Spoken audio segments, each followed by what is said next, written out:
Saan ka ba galing? Galing ako pawn shop. Sinangla ko kasi mga pangako mo. Kaso di tinanggap eh. Peke daw kasi.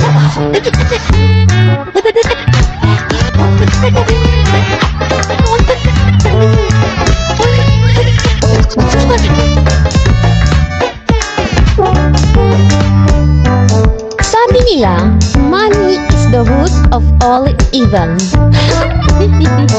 Sabi ko sa inyo eh, kami mga walang pera, mababait.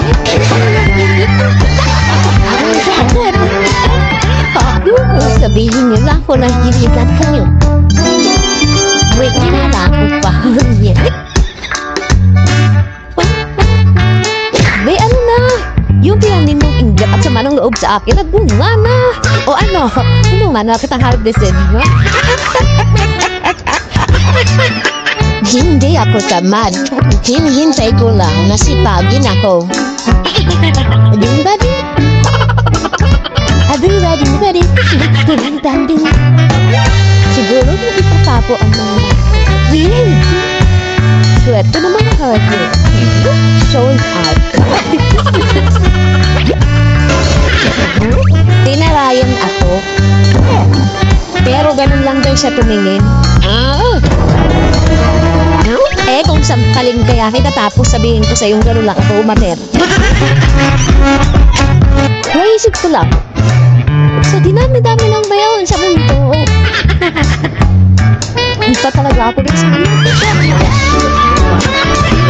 Ano?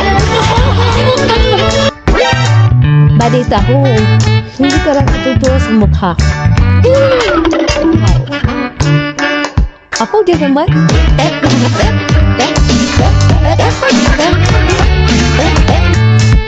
Oh, bakit kayo tala?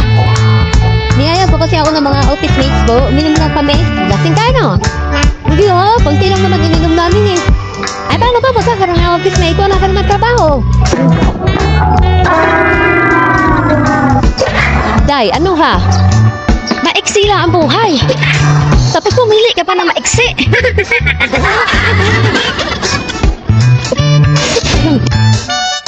Anak niyo, nagtataka talaga ako sa sarili ko ba? Kasi, tanong ko mga maldita ko, hindi ko talaga alam. Ayawan ko talaga. Hindi talaga nawawala yung pagandahan ko, babe.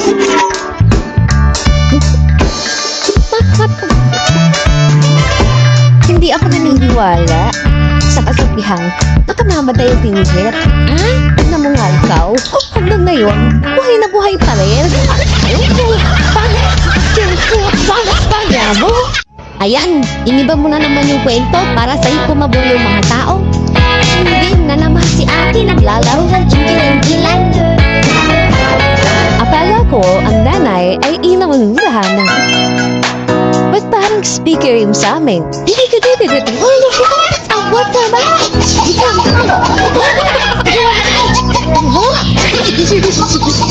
Huwag kang maniwala sa amin, mapanin lang kami. Sa totoo lang, hindi rin natin alam kung hanggang kailan kami tatagal sa mukha ng lungkot, hirap at sa sakit na malayo sa aming mga sariling pamilya.